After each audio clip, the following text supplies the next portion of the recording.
Bendiciones. Buenos días, ¿cómo están?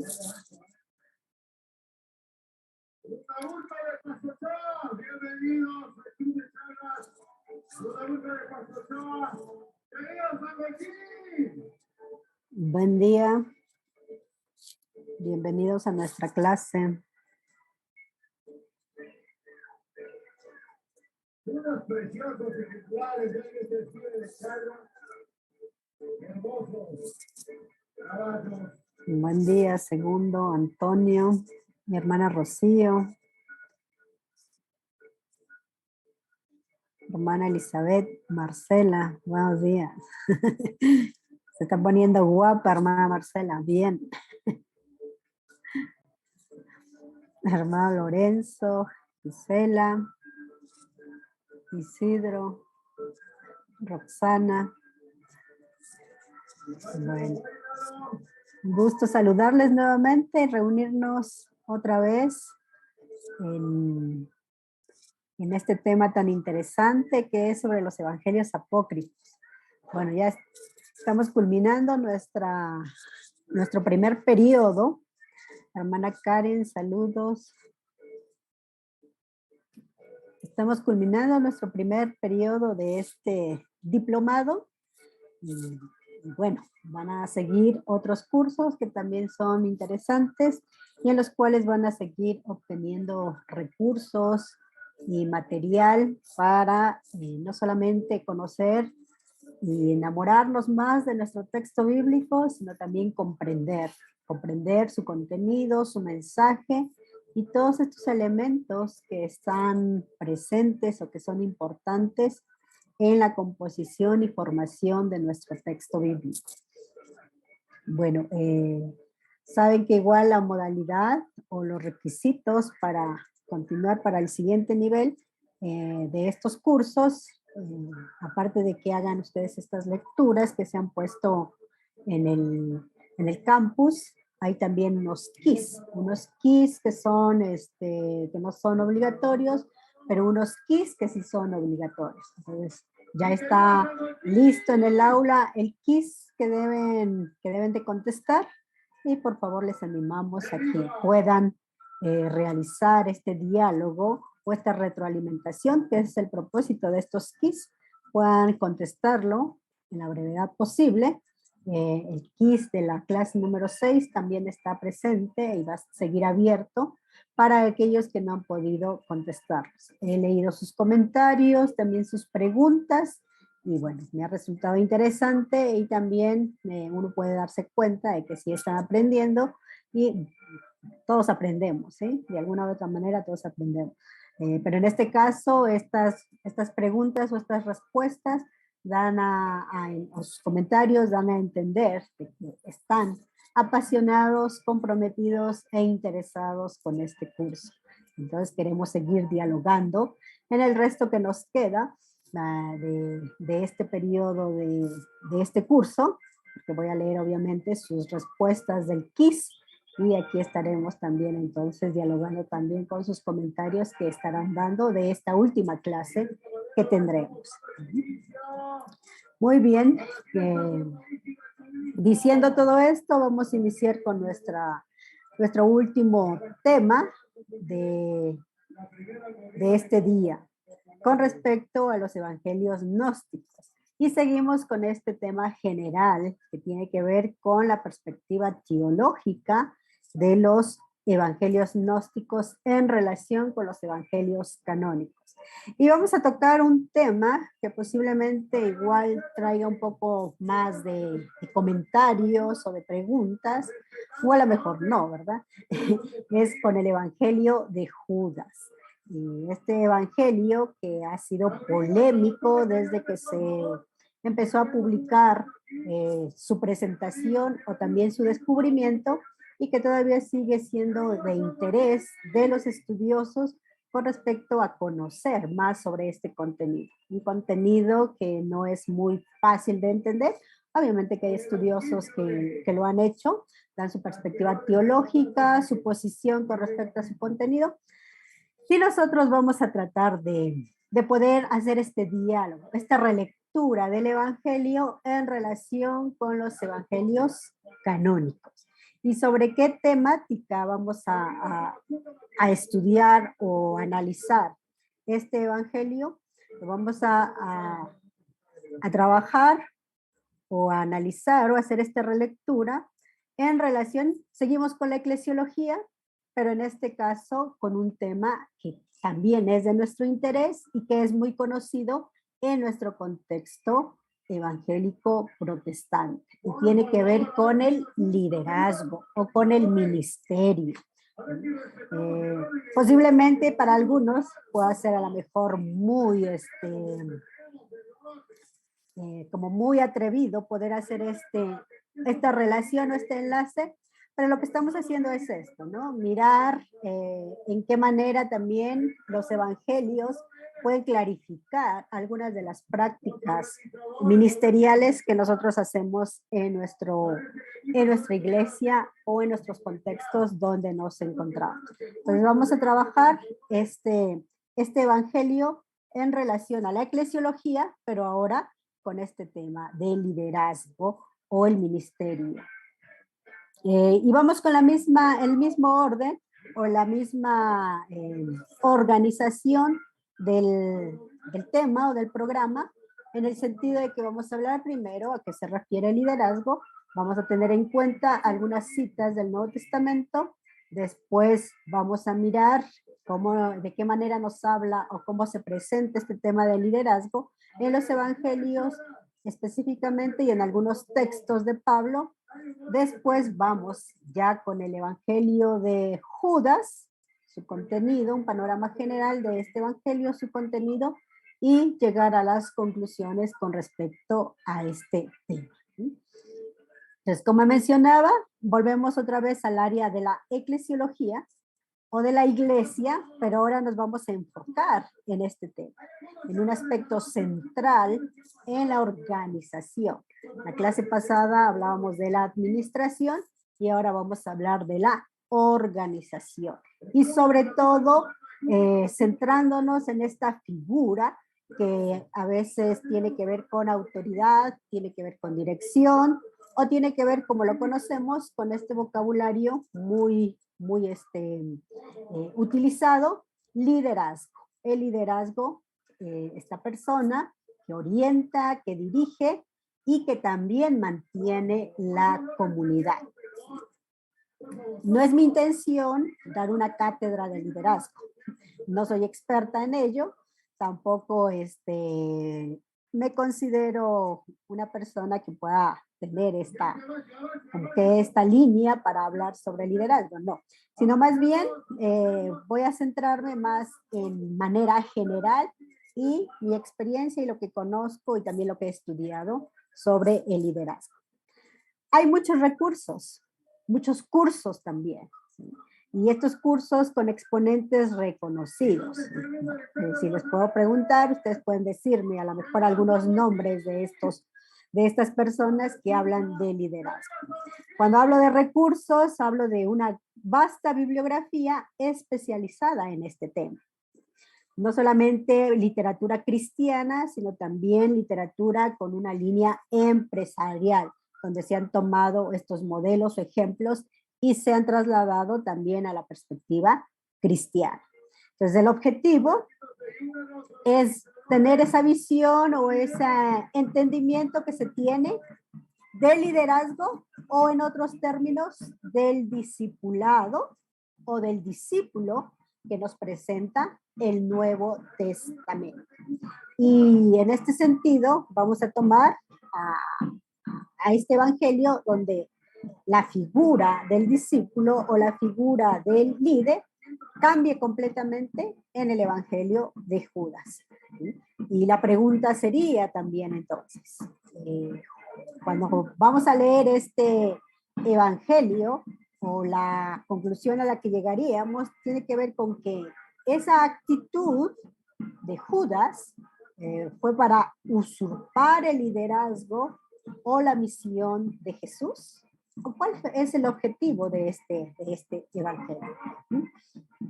Entonces, para responder o comprender lo que nos va a decir este evangelio, vamos a seguir el esquema que ya les mencioné, ¿sí? ¿Qué nos dice el Nuevo Testamento con respecto a este liderazgo, líder o discipulado, que también lo podríamos resumir en este término? ¿Sí? ¿Y qué relación tiene con la literatura cristiana? Y llegar a las conclusiones que se... Hablamos entonces de este término, liderazgo o ministerio, que deriva de una palabra griega que es diaconía. Y la palabra diaconía, que es igual muy utilizada en nuestros contextos, a veces la hemos traducido solamente como servicio. Pero esta palabra tiene otras connotaciones: ministerio, servicio, ayuda, misión. Cuando miramos también esta diaconía en nuestro texto bíblico o las interpretaciones que se han hecho de estos pasajes que hacen referencia a esta diaconía, no podemos dejar de lado que la interpretación de estos textos canónicos en especial, porque obviamente no se sacan las interpretaciones de nuestra práctica cristiana, pastoral, eclesial, de los apócrifos, sino que más bien las interpretaciones que se hacen de estos evangelios o textos o de la escritura canónica, por lo regular se afirma el liderazgo, la diaconía o el ministerio que la desarrollan o se entiende o se mira, y creo que también la escritura nos lo presenta así, de que este trabajo o este servicio solo se desarrolla o lo desarrollan o lo ejercen hombres. Y se deja de lado también la participación de la mujer. Este sería otro también tema que estaría presente en esta manera de entender el liderazgo. Ahora, en cuanto a la dirección o el liderazgo, sabemos que, como ya les dije, hay una vasta literatura, hay grandes cursos que hablan no solamente de la persona como líder, sino también habla de tipos de liderazgo, habla de estilos, hablan de formas de liderazgo.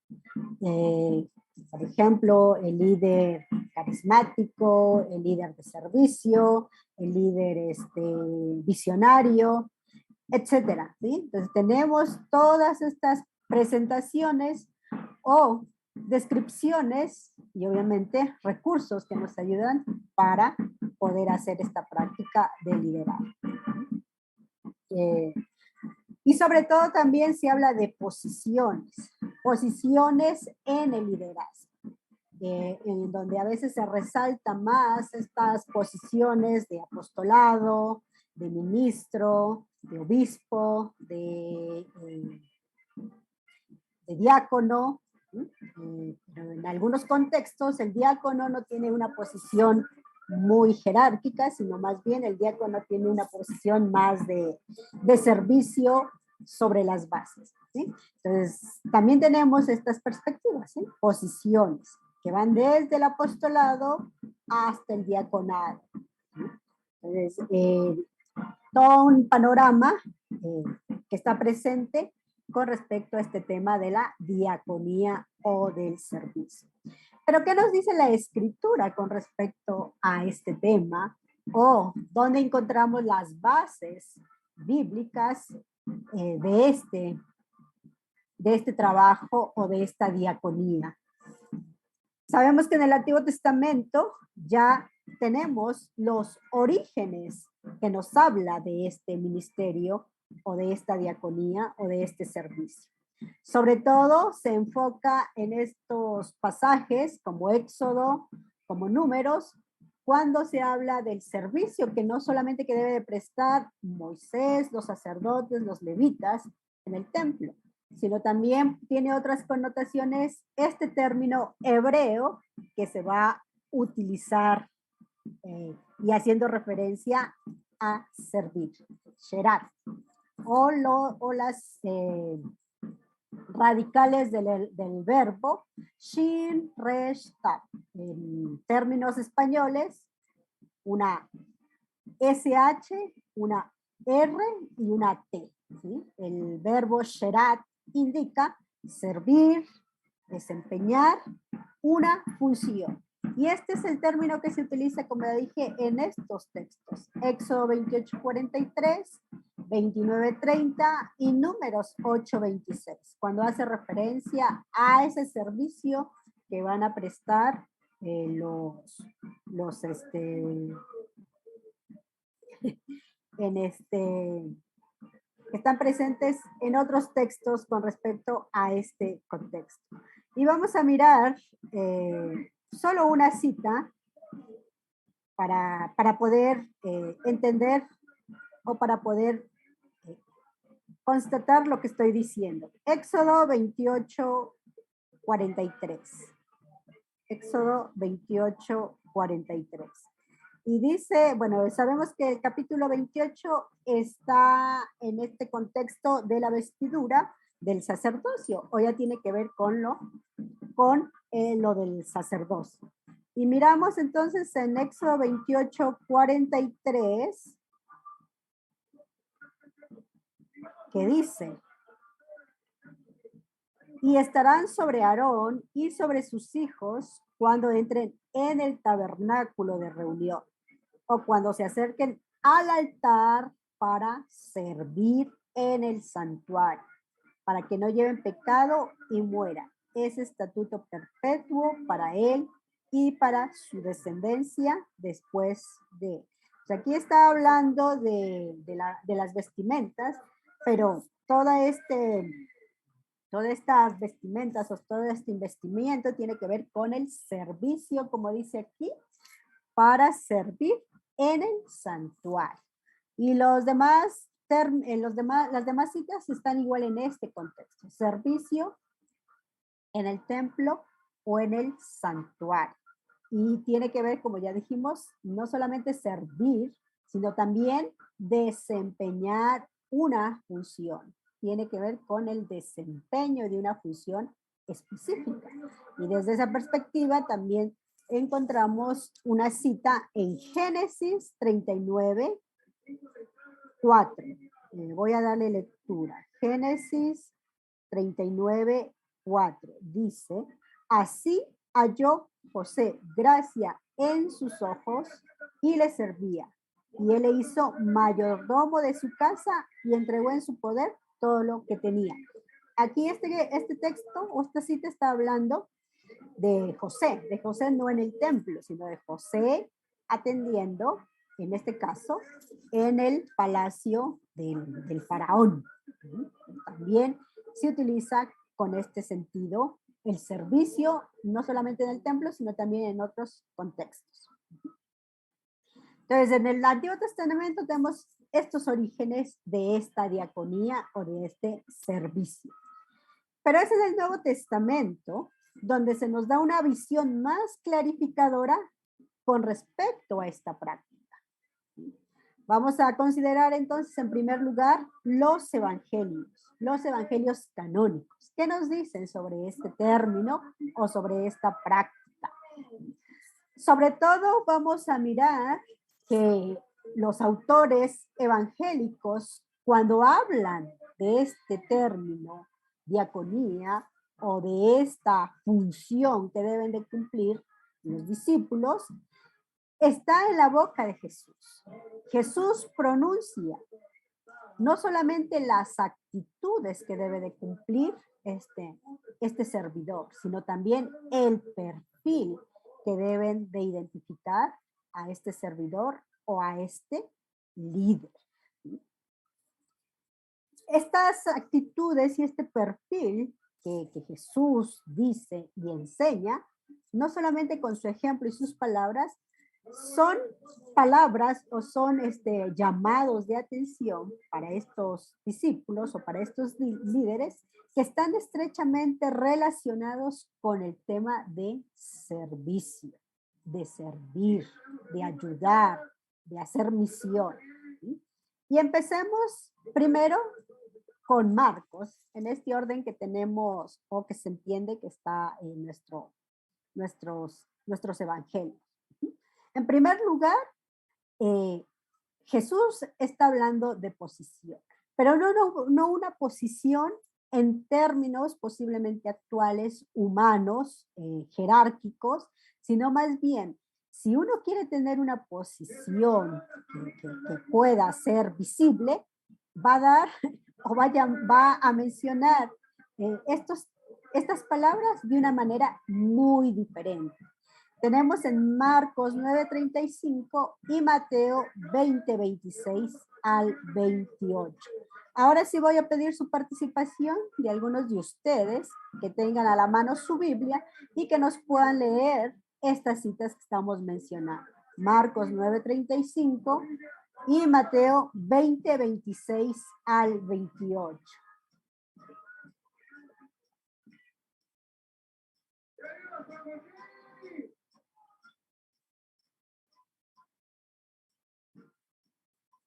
No todos, uno por uno. Daniel, ¿puede leernos por favor esta cita?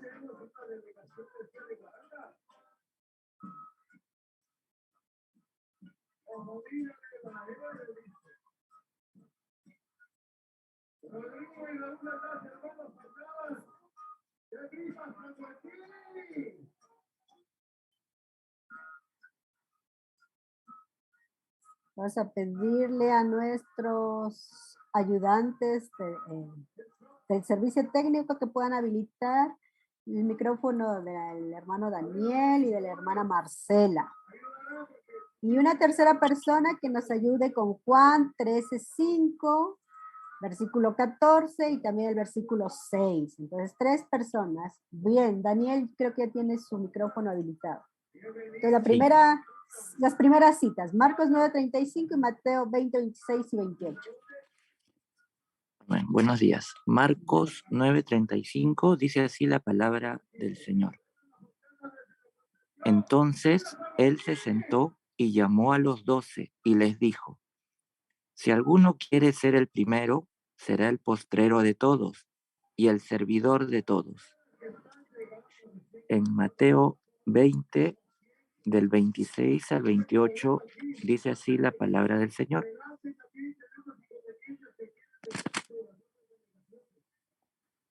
Mas entre vosotros no será así, sino que el que quiera hacerse grande entre vosotros será vuestro servidor, y el que quiera ser el primero entre vosotros será vuestro siervo. Como el Hijo del Hombre no vino para ser servido, sino para servir y para dar su vida en rescate por muchos.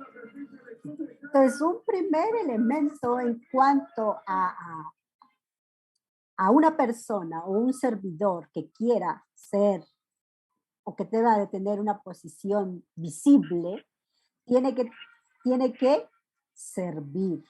¿Sí? Unas palabras muy radicales y muy diferentes posiblemente a como entendemos, ¿sí?, el liderazgo actualmente o nuestros términos. Jesús ha sido muy radical. Si alguien quiere ser el primero y si alguien quiere ser reconocido, tiene que servir primero. Más adelante vamos a mirar qué tiene que ver con eso del servicio. Entonces, otro aspecto u otro distintivo que debe identificar al servidor es su actitud. Y vamos a encontrar en esta hermosa parábola, que creo que todos conocemos, Lucas 10, 29 y 37, ¿cuál es esa actitud en la cual este servidor debe de distinguirse? Hermana Marcela. Lucas 10. 29 al 37. Pero él, queriendo justificarse a sí mismo, dijo a Jesús: ¿quién es mi prójimo? Respondió Jesús, dijo: un hombre descendía de Jerusalén a Jericó y cayó en manos de ladrones, los cuales le despojaron e hiriéndole se fueron, dejándolo medio muerto.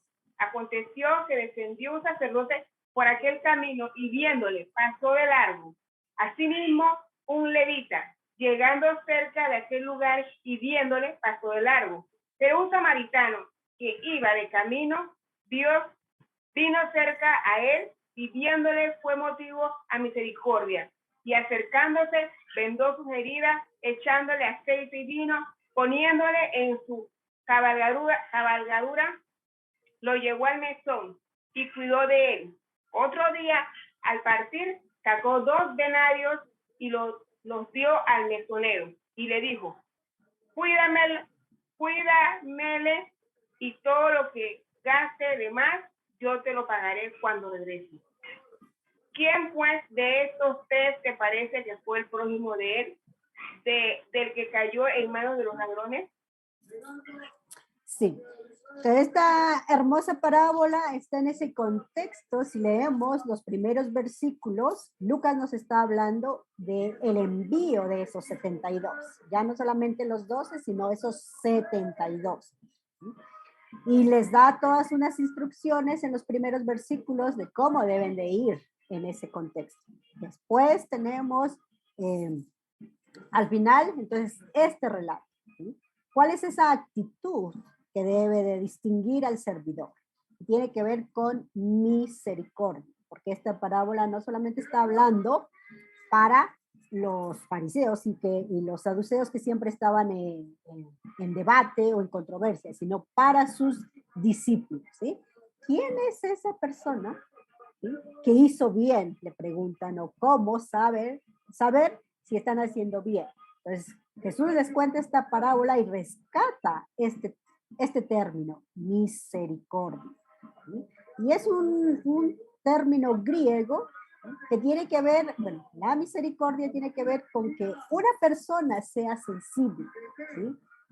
No solamente emocionalmente, sino que en todo su ser pueda sentir, pueda condolerse por las necesidades, por las situaciones de los otros. Y esa condolencia o esa misericordia le lleve a actuar, le lleve a poder compartir no solamente el pan, sino algunas otras cosas más, como vemos en la parábola. Entonces, estamos mirando que en estos versículos las palabras que Jesús dice con respecto al servicio son propuestas radicales, que claro, que nosotros las entendemos, pero que a veces en la práctica no es tan fácil realizarlas. Y un tercer aspecto que distingue entonces al servidor, y lo encontramos en Juan 13, 5, 14 y 6, cita que también ya mencionamos en la clase pasada, tiene que ver con los actos, con los hechos. ¿Sí? Y vamos a pedir a nuestro hermano Marcos que por favor pueda leer estos versículos. Capítulo 13, versículo 5, el versículo 14 y el versículo 6. Muy bien. Juan 16, perdón, hermano Marco. 13, 5, 14 y 16. Ahí le falta uno. Hay 16. Ya, hermano, muy bien. Versículo 5 dice, luego puso agua en un lebrillo y comenzó a lavar los pies de los discípulos y a enjugarlos con la toalla con que estaba ceñido. Versículo 14. Pues si yo, el Señor y el Maestro, he lavado vuestros pies, vosotros también debéis lavaros los pies los unos a los otros. Versículo 16. De cierto os digo, el siervo no es mayor que su Señor, ni el enviado es mayor que el que le envió. Entonces, gracias, hermano Marco. Entonces, miramos aquí un hecho de Jesús, un acto de Jesús. Él toma la iniciativa de servir, como nos dice el versículo 5. Esta acción o esta iniciativa tiene que ver con humildad, con esa humildad para tomar esa iniciativa de servir. En este relato, Juan está retomando una tradición cultural del judaísmo, ¿sí? El tema de la hospitalidad. Toda aquella persona que venía a la casa de un pariente o de un amigo o de un vecino, ¿qué era lo que hacía? Recibirlo primeramente y lavarle los pies como señal de hospitalidad y como señal de servicio también. de darle una bienvenida grata y placentera. Obviamente, si la persona o la familia a la cual llegaba este visitante o este huésped tenía recursos, tenía criados, los criados eran los que hacían este trabajo. ¿Sí? En caso de que no tuviera recursos, era también práctica de que el anfitrión lo realizara. En este caso, Jesús se está poniendo como ese anfitrión. Podría haber mandado a cualquiera uno de sus discípulos a hacerlo, pero él toma la iniciativa de hacerlo, de servirles. ¿Sí? En Juan entonces se nos presenta esa acción, que no es necesario, obviamente, tener una posición o no tener una posición para hacerlo. El acto de servir o la iniciativa de servir distingue a ese líder o a ese servidor. Entonces, todos estos versículos que o estos pasajes que hemos leído sintetizan la propuesta radical de Jesús. Y no solamente sintetizan su propuesta, Él es el ejemplo de este servicio. Él es el ejemplo de este liderazgo. Como ya mencionamos, esta palabra diaconía significa eso, ministerio, servicio, oficio. ¿Sí? Y esta es la raíz de todo ministerio o servicio cristiano. Y es la palabra que van a utilizar los evangelistas o los evangelios cuando nos están mostrando o nos están describiendo estos actos de Jesús. O cuando se encuentren las enseñanzas de Jesús sobre el servicio, se utiliza este término, diaconía. Esto nos lleva a entender entonces que el fundamento del ministerio está en el servicio. Y Jesús, como ya lo mencioné, es ese ejemplo.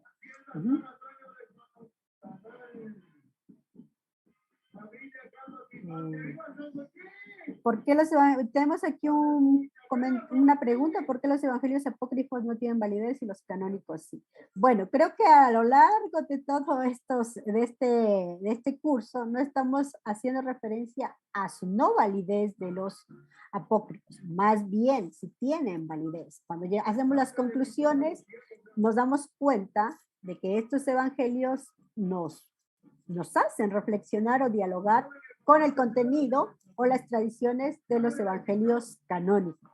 Y ya al final daremos también un poquito más de estos aportes con respecto a no su validez, sino cuál sería esa validez que nosotros lo estamos tomando o reconociendo de estos evangelios. ¿Sí?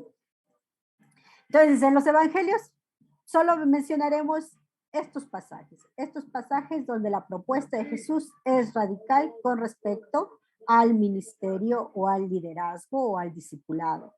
En estos términos que podríamos decirlo como que son sinónimos. Tenemos en los siguientes libros del Nuevo Testamento, en Hechos, y en especial en las cartas de Pablo, sobre todo Timoteo, Tito y Efesios, que son esos textos fundamentales en la integración y la práctica del ministerio o liderazgo. Estos libros van a utilizar términos que desde mi lectura actualmente van a indicar posición y función, ¿sí? En cuanto a los dirigentes o a los que están desarrollando una función en la iglesia. ¿Por qué digo esto? Indican posición y función, porque si creo que cada uno de nosotros pertenecemos a algunas denominaciones, como yo ya mencioné, yo pertenezco a la Iglesia de Dios, y en la Iglesia de Dios, el rango más alto, en este caso para un pastor, y que pueda acceder a algunas otras funciones, es el obispado. El obispado es el rango más alto. Y puede haber en algunas otras denominaciones que no es el obispado, sino que es el diaconado.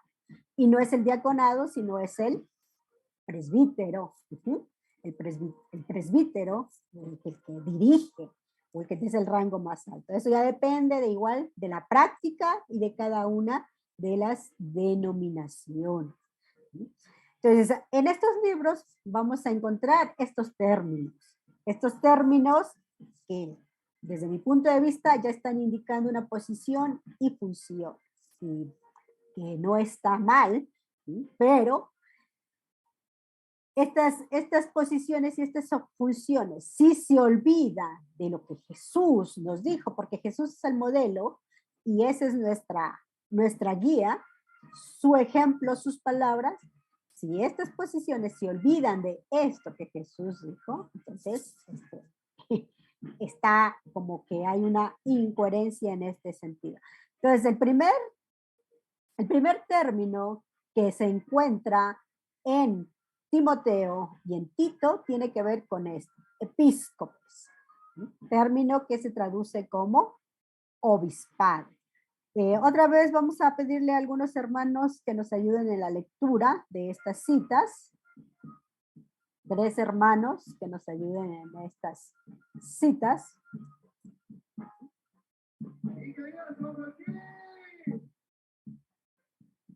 Vamos a hermana Rocío. Hace rato había un hermano que se me pasó Daniel, creo que era. El hermano Daniel, que quería leer. O ya leyó. Rocío, el hermano Ramiro y la hermana Marcela. Vamos entonces así en ese orden. La hermana Rocío, la primera, episcopes, el hermano Ramiro, el segundo, y la hermana Marcela, tercer punto con las citas de 1 Timoteo 5.1 y Tito 1.5. Entonces empecemos con 1 Timoteo 3.1.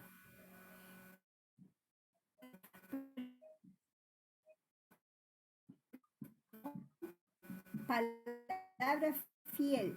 Si alguno anhela obispado, buena obra desea.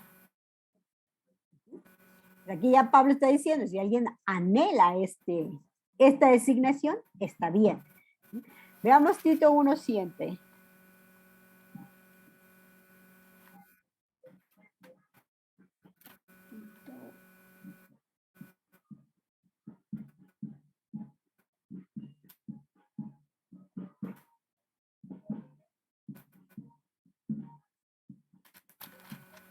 Tito sea irreprensible como administrador de Dios, no soberbio, no iracundo, no dado al vino, no pendenciero, no codicioso de ganancias de...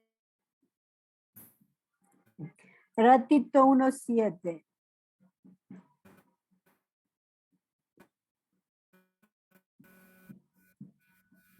Está como repitiendo, ¿no? Sí. 1:7. Sí, gracias, perdón. Yo estaba leyendo Sí, igual ya lo repetí. Sí, el 3 que está igual en Timoteo, que está casi relacionado con lo que dice Tito. ¿Sí? Entonces, aparte de que anhela esta designación, debe cumplir algunos requisitos que lo distingan.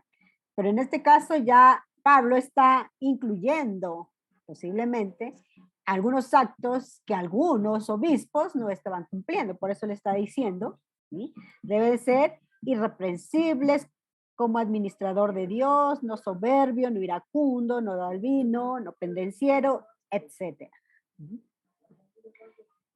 Veamos las segundas citas, 1 Timoteo 3.8 y Hechos 6.2. Bueno, 1 Timoteo 3.8. Los diáconos, asimismo, deben ser honestos, sin doblez, no dados a mucho vino, no codiciosos de ganancias deshonestas. Así es, entonces incluye otros elementos más. Entonces puede ser que ya en este contexto, estos obispos que ya tienen una designación o una posición se hayan olvidado de estas actitudes y de estos elementos que lo distinguen. Pueden ser algunas otras razones porque ya la iglesia, como ya lo mencionamos, está en otro contexto. Ya hay influencias de otro tipo que a lo mejor están llevando a desviar lo que se entendería como diaconía, como se entendería como servidor. Hechos 6.2.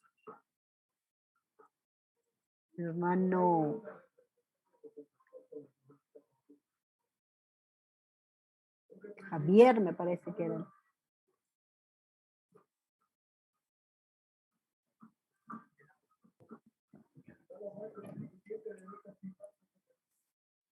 Bueno, Hechos 6.2 está en el contexto de la iglesia primitiva o la iglesia del primer siglo, en donde se eligen a esos diáconos que van a servir, malentendido, a las mesas. No quiere decir que sean como meseros en algunos contextos, sino más bien tiene que ver con atender a aquellos grupos que se están integrando a la iglesia, sobre todo los griegos o los gentiles, que están llegando y están siendo desatendidos en la enseñanza y en algunas otras cosas. Entonces, estos diáconos son elegidos para cumplir esa función de también enseñarles, de también transmitirle la doctrina o también cómo deben de participar en la comunidad de fe de ese tiempo. Entonces, aquí se habla de diáconos o de los diaconos, como sería el término griego, o los servidores. Esto no quiere decir que el episcopes no sea un servidor, porque también la palabra tiene que ver con eso. Si miramos más algunas otras concepciones con respecto de episcopes, diaconos y presbítero o presbítero, todos tienen que ver con servicio también. Obviamente un servicio a una función determinada, pero todos igual tienen esta connotación de servicio. Vamos con la tercera lectura. 1 Timoteo 5.1 y Tito 1.5.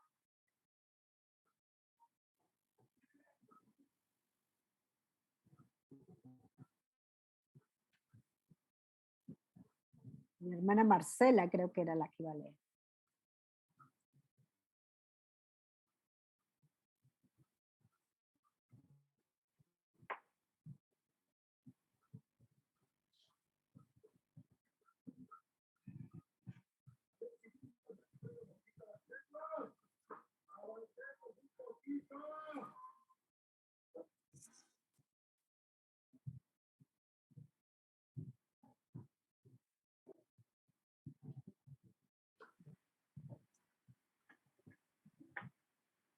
¿Se escuchó o no? No, vuelve a leer otra vez, por favor. 5.1. No reprendas al anciano, sino exhortarle como a padre, a los jóvenes como a hermanos. ¿Sí? Y 1 Timoteo 1.5. 1.5. Pues el propósito de este mandamiento es el amor, nacido de corazón limpio y de buena conciencia y de fe no fingida. El 1.5, Tito. Tito. Tito 1.5. Por esta causa te dejé en Creta, para que corrigiese lo deficiente y estableciese ancianos en cada ciudad, así como yo te mandé. Aquí tanto Timoteo como Tito están hablando de otra designación, aunque aquí esta versión, la Reina Valera, traduce como ancianos. ¿Sí? Establecieses ancianos en cada ciudad. Y bueno, la terminación o el término ancianos no solamente hace referencia, o presbítero, no solamente hace referencia a una persona de edad, sino más bien a su experiencia y toda esa sabiduría que le ayuda para dirigir no solamente la congregación, sino también su hogar o su casa. Entonces, miramos tres términos que son muy conocidos ahora en nuestro contexto y que son tomados sobre la base de estos pasajes, ¿sí? En donde posiblemente, como ya lo vimos, Pablo da una serie de requerimientos para cada uno de ellos, que es posible entonces que hayan olvidado ya lo que Jesús dijo con respecto a ese servicio. En algunos casos estas citas están describiendo características que deben de cumplir con esta designación o estos servidores que deben de cumplir. En otros casos está hablando de recomendaciones que Pablo está diciéndole a los dirigentes de la iglesia o el trato que deben de tener con las personas a quienes están dirigiendo o quienes están a su cargo. Hermano Elías, ¿tiene alguna pregunta o comentario? Sí, maestra, buenos días. Y mi comentario, no, mi pregunta en todo caso es mire, en el libro de Hechos de los Apóstoles, hablando previamente de la elección de los diáconos, en el capítulo 1, al final del capítulo, se habla sobre la elección del reemplazante de Judas, ¿no? El discípulo que traicionó a Jesús. Y en el verso 26 dice la palabra de Dios, les echaron suertes y la suerte cayó sobre Matías y fue contado con los 11 apóstoles. O sea, echaron suertes. En primera instancia, ¿a qué se refiere ese tema de echar suertes o cómo era la forma de echar suertes, dado que en nuestro contexto se elige pues los representantes de los diáconos, la iglesia, diríamos como un tema de oración, de ayuno, de revelación de que Dios ponga a su siervo al frente de una obra, ¿no? No, bueno, no es tan común esto de echar suertes para la elección de un apóstol en este caso, ¿no? Explíqueme por favor esa parte, a qué hace referencia. Gracias. Ok.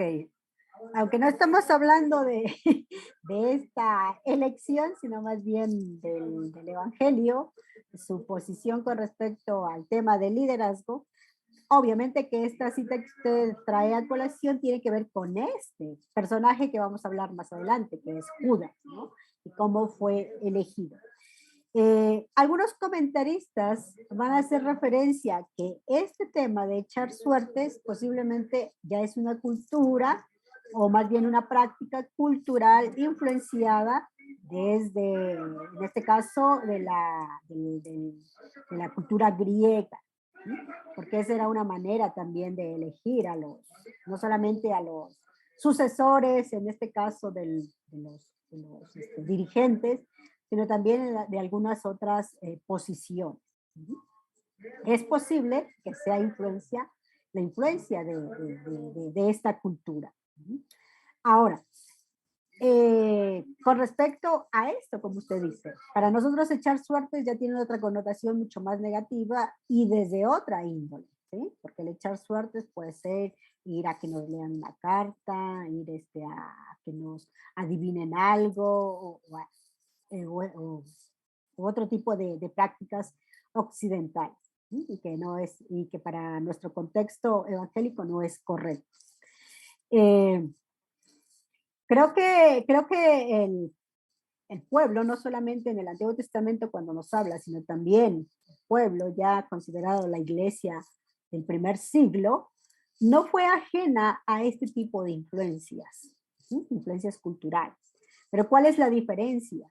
Que estas influencias o estas prácticas, que para nosotros a lo mejor no son muy correctas o no las entendemos por el contexto en el que nos encontramos, ellos las toman, pero les dan ese significado desde la fe, desde el entendimiento de Dios. Es decir, este echar suertes no nos explica exactamente el autor cómo es. Hay muchas opiniones con respecto a cómo es. Algunos dicen que era como una especie de ¿cómo podría decirles? Para que podamos entender como de dados, que los hacían así, los lanzaban y obviamente los números o las referencias que ellos tenían indicaba quién era la persona. Esa sería como una forma. Hay algunas otras formas también en cuanto a eso de echar suertes, pero exactamente el autor de Hechos no nos dice cómo. Entonces, pero ellos adoptan esta práctica y le dan esa perspectiva desde su fe. Quiere decir que este elemento que toman o retoman de otros contextos, lo entienden que es a través de ese medio también, solo es un medio, ¿me entienden? Solo es un medio en el cual Dios utiliza para poder seguir con esta esta misión y esta elección de este personaje, que en este caso sería Matías o Judas. No sé si comprendí, pero más bien si la clarifiqué su pregunta.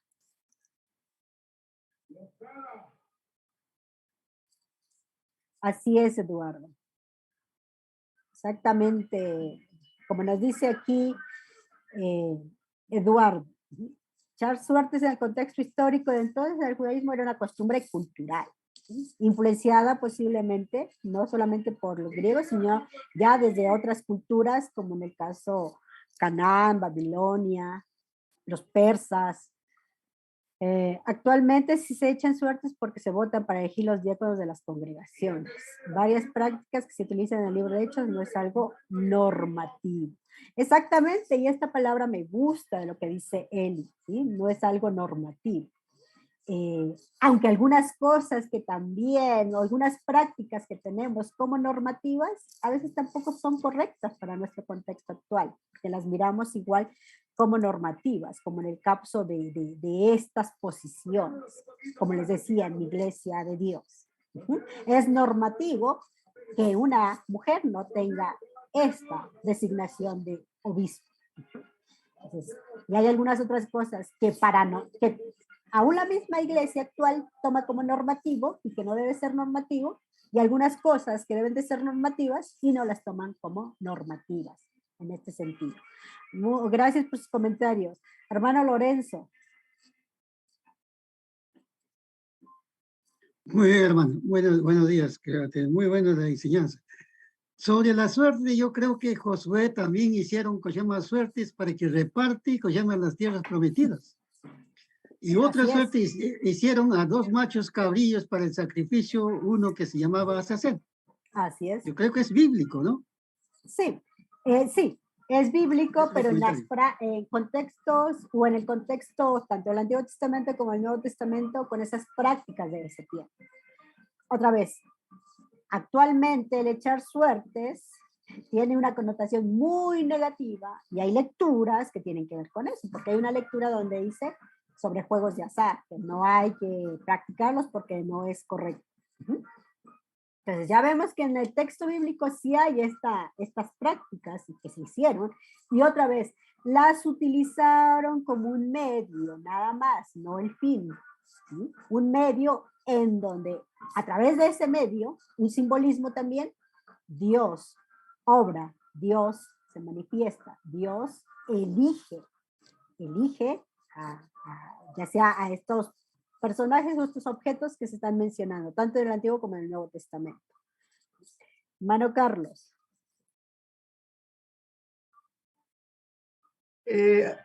Buenas tardes, mi hermana. Gracias por la enseñanza. No, yo quería argumentar acerca de lo mismo, quizás puede servir un poco, es que quizás estas prácticas fueron más comunes en el Antiguo Testamento y también tenían, como dice usted, una idea de confiar en Dios más que probar a Dios o otra cosa. Así es. Y que si nosotros lo miramos en perspectiva, después de la venida del Espíritu Santo, nosotros podemos entender que estas prácticas no son necesarias. Eso podría ser. Sí, prácticas que no son necesarias y que ya no se vuelven a mencionar en otros libros, o Pablo, por ejemplo.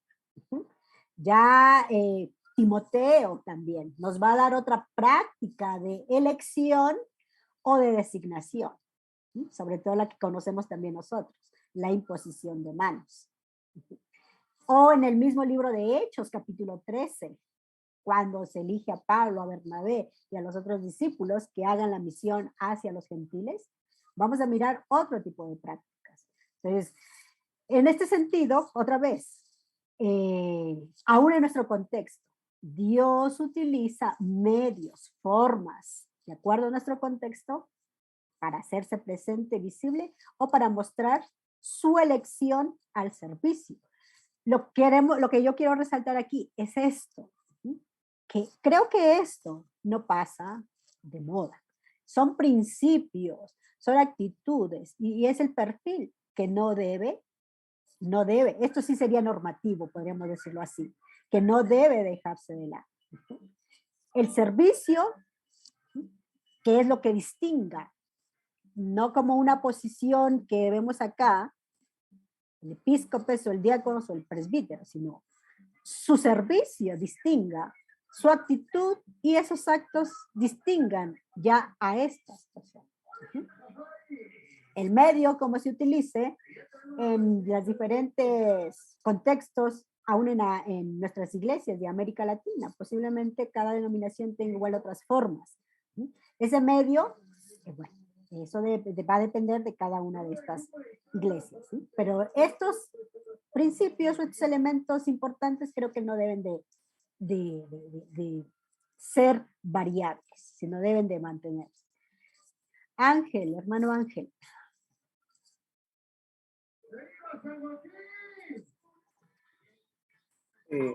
Buenos días. Sobre eso estaba viendo y con qué dice sobre cómo se llama cuando echaron suerte en caso de Jonás. Ahí estaba en el mar y echaron suerte y le cayó. Y justo también esa persona estaba ¿cómo se llama? Estaba causando esas destrozos. Y eso, ¿cómo nos explicas? Es lo mismo, o sea, es ese medio que Dios utiliza, porque aquí en Jonás nos está hablando de la omnisciencia y omnipresencia de Dios. Y está hablando, nos está mostrando a un Jonás desobediente, ¿sí? A un Jonás en donde quiere esconderse de Dios para no cumplir su misión. Pero Dios utiliza todos estos elementos culturales para mostrarse, para decir que es un Dios que conoce, que sabe qué es lo que hace uno, qué es lo que, a dónde se encuentra. Entonces, tiene que ver con eso, ese medio para que Dios se muestre de que Jonás está siendo desobediente. Hermano Daniel.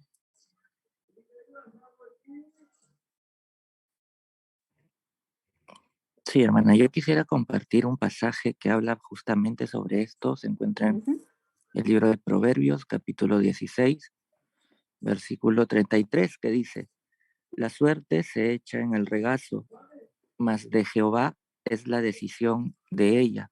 Así es. En la versión NTV dice: podremos tirar los dados, pero el Señor decide cómo caen. En otras palabras, vemos también la soberanía de Dios sobre la suerte aplicada en el Antiguo Testamento. Y coincido con el hermano que comentó que ahora pues tenemos la dirección de Dios a través de su Espíritu en nosotros. Gracias, hermano. Así es. Ajá. Así es, Eli. Dice, no solo hay que enfocarse en lo que dice el texto de echar suertes, tenemos que mirar el cuadro completo cuando el Espíritu Santo inicia su ministerio, los cambios que se suscitan en las elecciones de los líderes. Es cierto, o sea, el símbolo que está presente ahí solo es un medio y hay que mirar todo el contexto para entender, ¿sí? Que el mensaje central no es el echar suertes, el mensaje central es la acción, no solamente de Dios, sino también del Espíritu Santo, la intervención de Dios y el Espíritu Santo en todo este proceso, si estamos hablando de elección, de designación, de empoderamiento y algunas otras cosas más que nos habla el texto bíblico. Bien, tenemos entonces ahora en Efesios 4, 11 al 12, igual versículos muy conocidos con respecto a lo que estamos mencionando del ministerio o del liderazgo. Y en Efesios 4, 11 al 12, bueno, tendemos a enumerar estos ministerios y tendemos a decir que como primero se habla de los apóstoles, ellos tienen el primer rango o el primer lugar, pero el autor no está haciendo referencia a eso, solo está listando, no está dándoles una prioridad, solo está listando, en este caso, lo que ya conocemos tanto en los evangelios y, bueno, lo que Pablo está poniendo, ¿sí?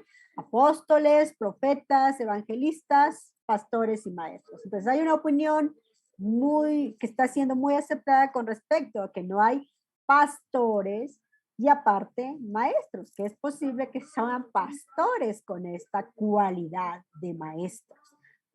Y bueno, y si leemos el versículo 12 de Efesios 4, nos va a decir cuál es el propósito. No va a mencionar el propósito en cuanto a jerarquía, sino que nos dice el versículo 12. Antonio, ¿quiere leer el versículo 12 o tiene una pregunta, por favor?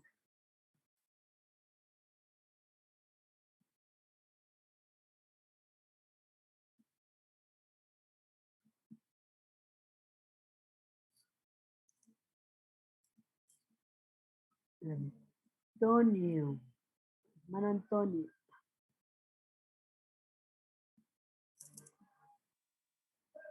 Dice la palabra del Señor en Efesios 4, 11 y 12. Él mismo constituyó a unos apóstoles, a otros profetas, a otros evangelistas, a otros pastores y maestros, a fin de perfeccionar a los santos para la obra del ministerio, para la edificación del cuerpo de Cristo. Ese es el propósito de estos ministerios. Y no vamos a limitarnos o a encerrar que estos son los únicos, porque si hacemos una comparación en lo que habla Romanos, en lo que habla Corintios, difieren en cuanto a estos ministerios. Entonces, esto es solo una referencia a que Pablo está poniendo, entonces está incluyendo otros ministerios. Entonces, ¿cuál es ese propósito? Perfeccionar, edificar, construir, o que la iglesia se desarrolle de manera correcta, ¿sí?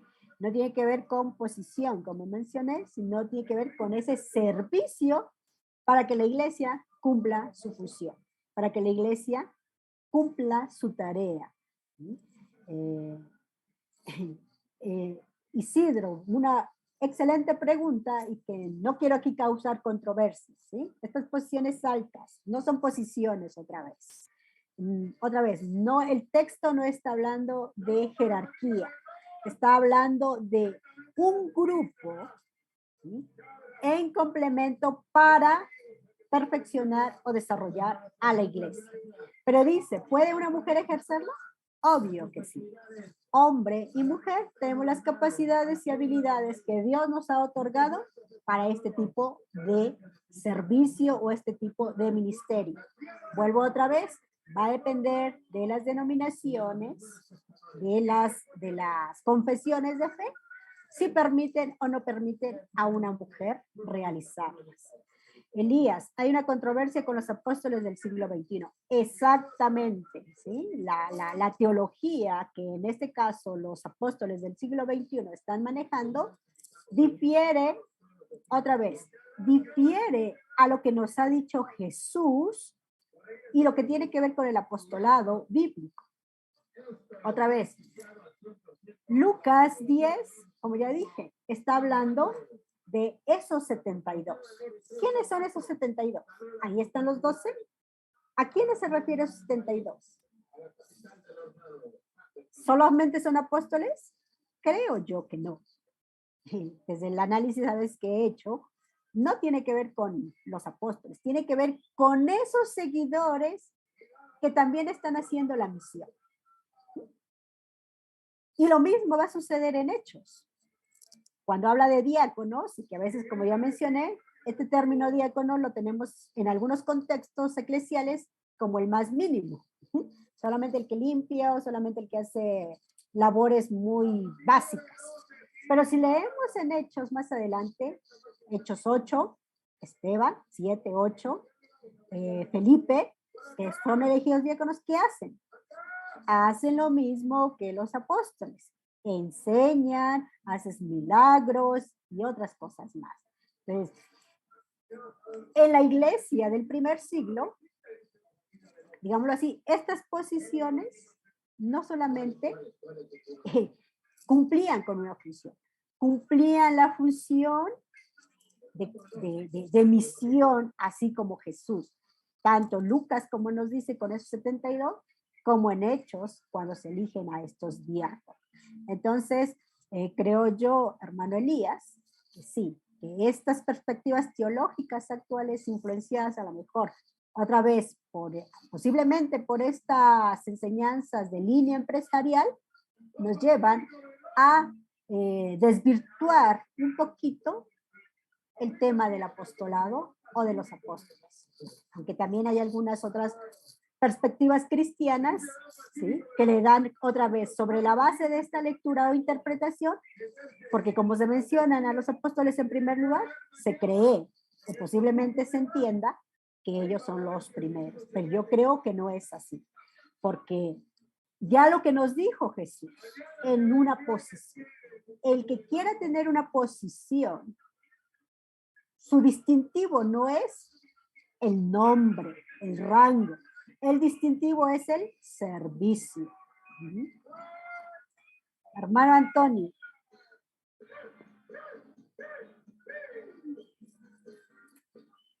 Es el término del apostolado, ¿no? Siempre se ha escuchado, ¿no? Que ya no le llaman pastor, sino apóstol, ¿no?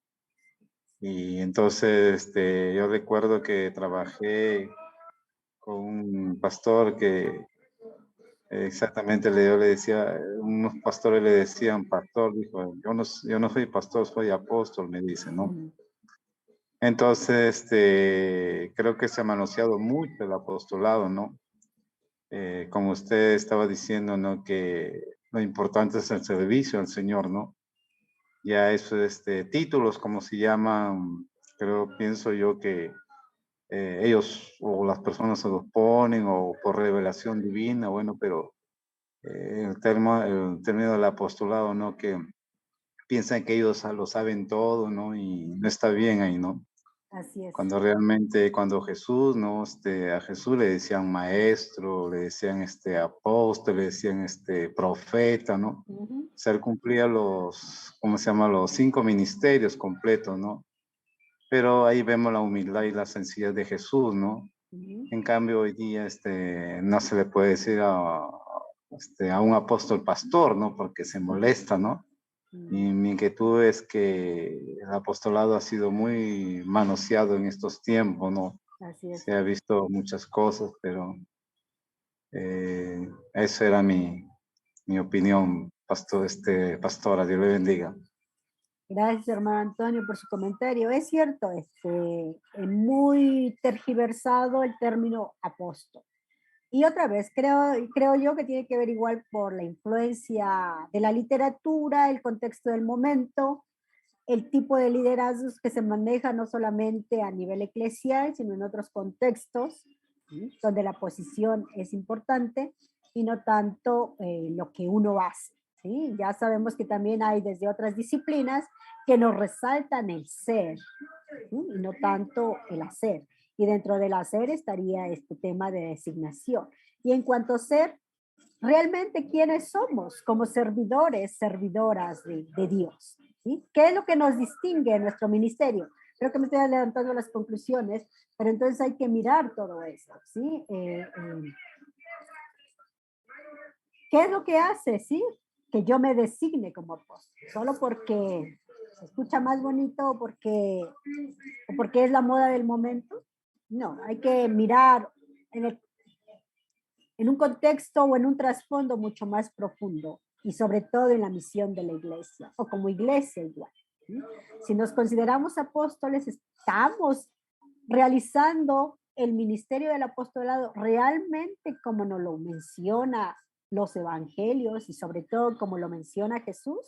Entonces, son muchas cosas que deberíamos de tener en cuenta cuando hablamos también de posiciones. Mi hermana Gisela y después mi hermana Doris.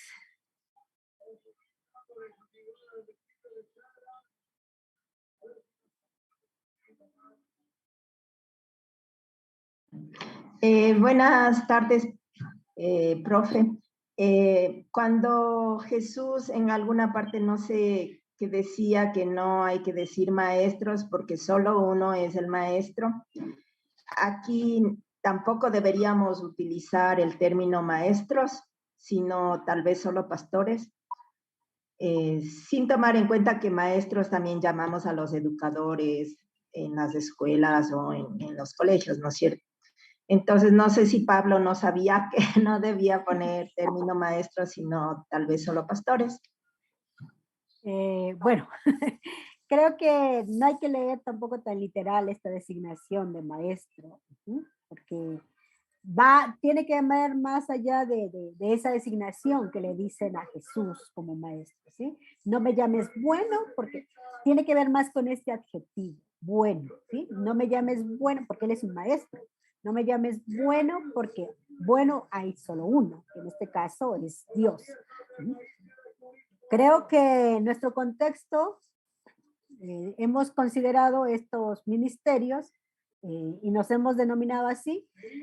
Más que no llamarnos así, hay que evaluar si estamos cumpliendo con esta designación. Porque igual si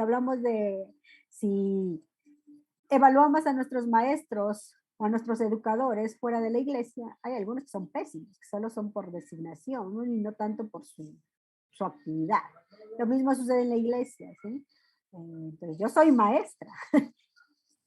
No, gracias también porque me ponen pastora, pero mi fuerte como Santa González es maestra, soy maestra. Y, claro, intento ser buena, ¿sí? Con la ayuda de Dios. Soy buena, pero a veces no tan buena. No es cierto, sí soy buena, pero como seres humanos no alcanzamos la perfección de Jesús. No alcanzamos la perfección de Dios. Él nos ayuda para cumplir con esa perfección. Entonces, no creo que no debamos de llamarnos maestros, sí, maestros, pastores, evangelistas, profetas. Nos dice, ¿existen hoy apóstoles y profetas? Yo creo que sí.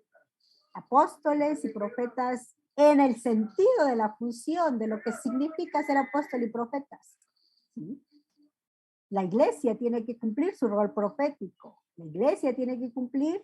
Cuando hablo de iglesia, todos los que somos parte de esta comunidad tenemos que ser o tenemos que contribuir a que esta iglesia, esta comunidad, cumpla con su rol de apóstol, de profeta, de maestro, de evangelista, de pastor, ¿sí? En cuanto a las funciones que desarrolla cada uno de estos ministerios.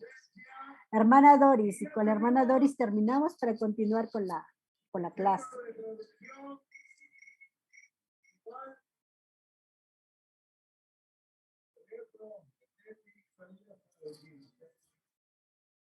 Le escuchamos, hermana Doris.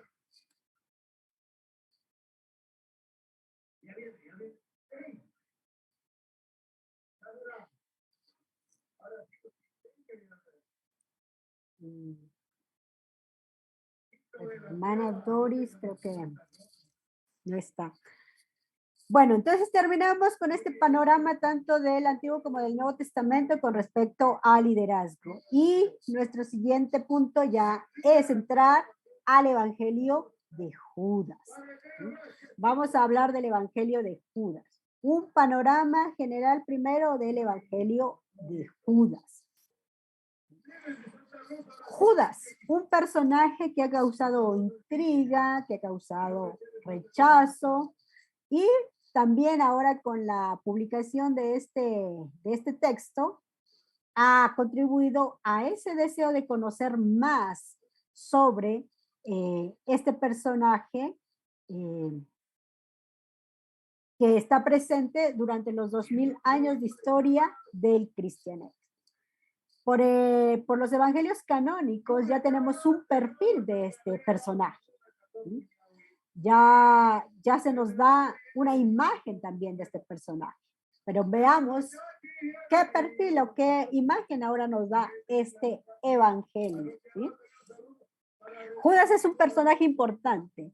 No solamente vamos a encontrar referencia de este personaje en los evangelios canónicos, sino también en la literatura extrabíblica, ¿no? La literatura apócrifa y sobre todo en textos coptos. Ya en estos textos o en estos escritos coptos vamos a encontrar referencias a Judas con una imagen muy diferente. ¿Sí? Por ejemplo, una historia que habla uno de estos textos es que en la multiplicación de los panes, Judas fue el último en distribuir los panes a la multitud. Es decir, ya está presente con una figura diferente. En otro texto también nos va a hablar y el texto denominado La historia de la mujer de Judas, nos va a hablar o nos va a relatar que esta mujer o la esposa de Judas, considerada mala, recibía el dinero que Judas robaba de la bolsa común de los apóstoles. Es decir, ese dinero no se lo daba a los pobres, sino que se lo entregaba a su mujer, en la cual ella se alegraba de esa actitud. Y entonces algunas características o relatos más de este personaje de Judas, que ya también entonces es relevante en la historia, no solamente de los libros canónicos, sino también de los dos libros apócrifos.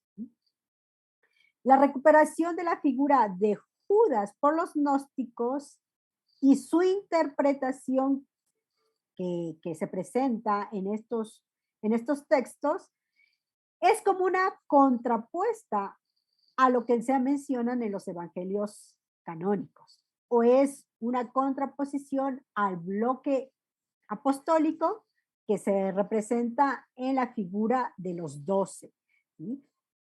Es decir, este cambio de imagen, este cambio de perfil de Judas, posiblemente surge por este rechazo que ya nos presenta, o la figura que nos presenta el Evangelio de Juan o la comunidad juanina. Es decir, sería como un rechazo a lo que está hablando o está presentando la comunidad juanina.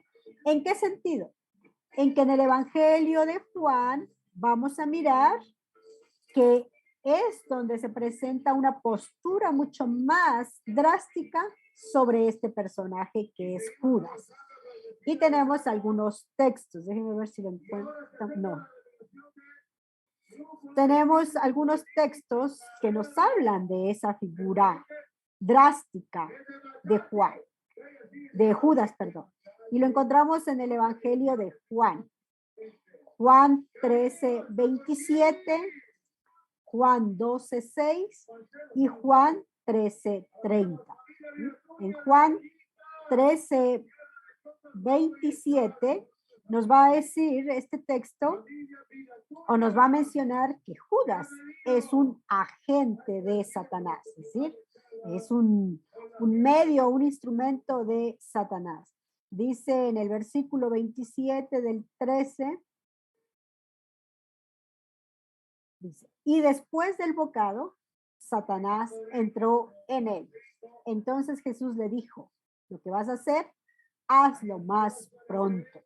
En este caso, haciendo referencia a Judas. En el capítulo 12, versículo 6, nos dice, pero dijo esto, no porque se cuidara de los pobres, sino porque era ladrón. Y teniendo la bolsa, sustraía de lo que echaba en ella. También haciendo referencia a Judas, que Judas era un ladrón. Y como ya decíamos sobre esto, el escrito copto sobre la historia de la mujer de Judas, que esto que sustraía no se lo entregaba ni a los pobres, sino a su mujer. Y en el 13:30 nos dice sobre Judas también, cuando él, pues, hubo tomado el bocado, luego salió y ya era de noche, es decir, un delator o el que traicionó a Jesús. Entonces, Juan es un poquito más drástico, es más drástico, a diferencia de los sinópticos, con respecto a la figura y a la imagen de Judas.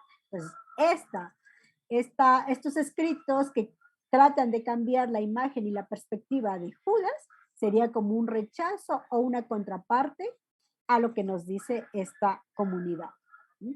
El Evangelio de Judas es un escrito, o fue escrito, o es más bien una traducción, ¿sí?, del griego al copto, ¿sí?, y data del siglo IV después de Cristo. Al igual que los otros evangelios apócrifos que hemos mencionado, es denominado evangelio, pero no en el sentido de lo que significa evangelio, sino que los estudiosos lo han denominado así por su contenido. ¿En qué sentido del contenido? porque también está relacionado con la vida y la obra de Jesús. Este evangelio es descubierto o fue descubierto recientemente o fue publicado también recientemente. Es decir, en el 2006 se publica por una empresa muy conocida en cuanto a documentales y otro tipo de investigación histórica, la National Biographic o Geographic Society o la Sociedad de la Nacional Geográfica. Lo publica en el 2006 y hace toda una publicidad, causa toda una sensación cuando va a dar a conocer el contenido de este evangelio. ¿Sí? Una obra traducida al español, como ya dije, pero su traducción, según los expertos, no es muy buena, es muy deficiente. Ya igual tenemos opiniones de algunos padres de la iglesia que hacen referencia de que ya existía un evangelio de Judas. ¿Sí? Irineo de León va a hacer mención en su obra contra herejías que ya hay un evangelio, como aquí lo dice, que es utilizado por un grupo gnóstico conocido como los cainitas. ¿Y quiénes son los cainitas? Los cainitas son un grupo que tienen como referente a Caín, por eso cainitas, que tienen como referente a Caín. Y no solamente a Caín, sino también a algunos otros personajes, en este caso como Judas Iscariote. ¿Sí? Un grupo de gnósticos, entonces, que se denominaban como cainitas por la denominación de Caín, hijo de Adán. Ellos tenían entonces a Caín y a Judas Iscariote como modelos, en este caso, de su línea gnóstica. Ellos decían que tanto Caín como Judas representaban el lado bueno del Dios creador. Estos personajes mataron el bien para que ellos pudiesen vencer el mal. Es decir, tanto Caín como en este caso Judas son ese medio o ese instrumento para matar el bien, y de esta manera estos personajes, a quienes obviamente resaltan, pueden contribuir para vencer al mal. Este evangelio se encuentra en el códice que se conoce así como Chactos. Este códice no solamente contiene el evangelio de Judas, sino también otros documentos u otros escritos más de línea gnóstica. Es posible entonces que este códice fue descubierto en los años 70 del siglo pasado. Y es posible que este códice pertenezca a uno de los papiros o a uno de del grupo, de este grupo de evangelios gnósticos o de documentos gnósticos que ya mencionamos la clase pasada, que es Nag Hammadi. Cuando se descubren estos textos Nag Hammadi, se pierden algunos. Y es posible entonces que este códice pertenezca a estos que se perdieron. De acuerdo a estos textos, entonces, como ya mencioné, dataría del siglo IV, traducido al copto de un texto griego, y este texto griego dataría del siglo II después de Cristo. Es decir, es una traducción, como ya lo mencioné. ¿De qué habla este evangelio? Los estudiosos lo han denominado como, más que evangelio, sería más bien un texto de discursos de revelación. ¿Sí? Es decir, es un diálogo o se mencionan palabras de Jesús que son secretas y que solamente son reveladas para este personaje, a Judas. Es decir, Judas Iscariote sería el único que conoce o que conocería estas palabras que Jesús le revela a él. Ahora, con respecto a Judas, ya mencionamos que hay una imagen y un perfil, o tenemos un Judas bíblico. Y este personaje o este Judas bíblico nos dicen los textos o lo denominan como Judas Iscariote.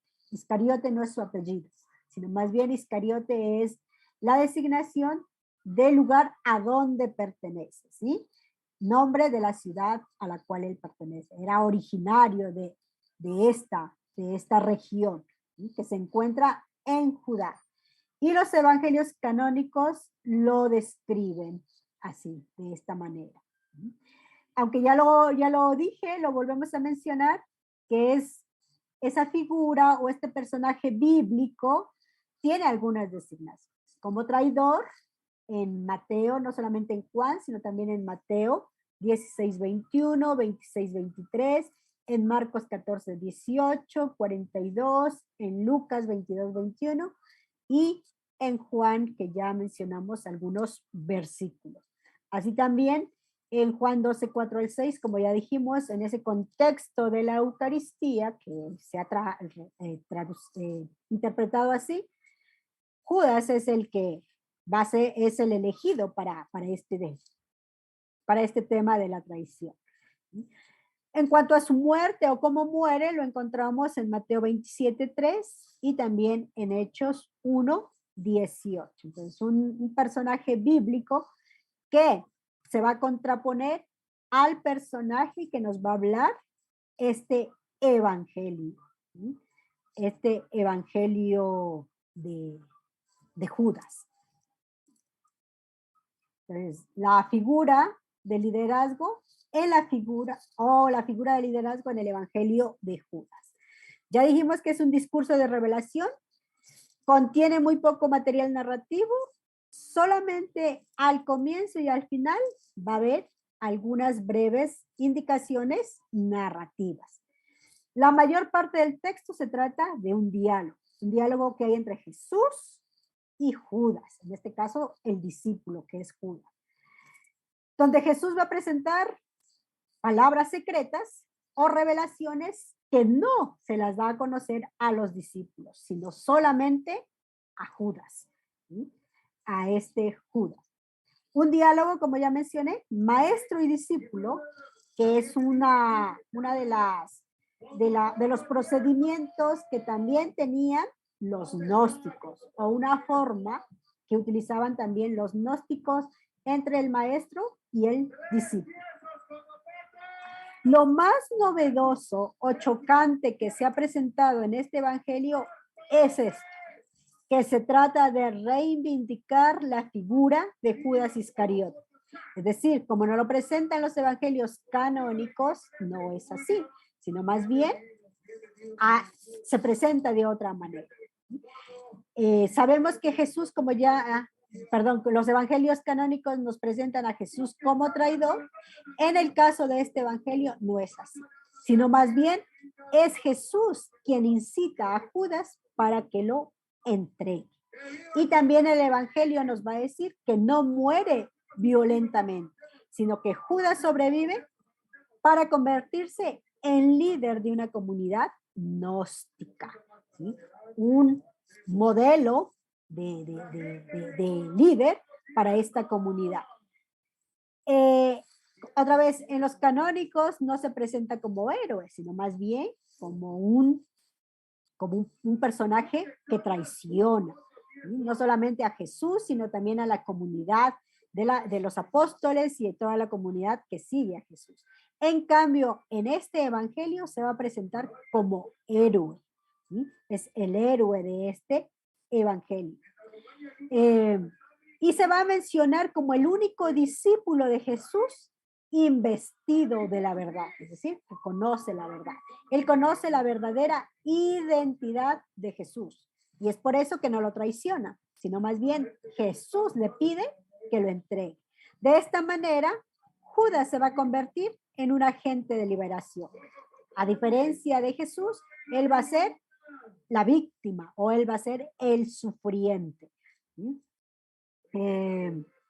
Aquí tenemos entonces algunos fragmentos de esto que estamos mencionando, de que se reivindica la figura de Judas.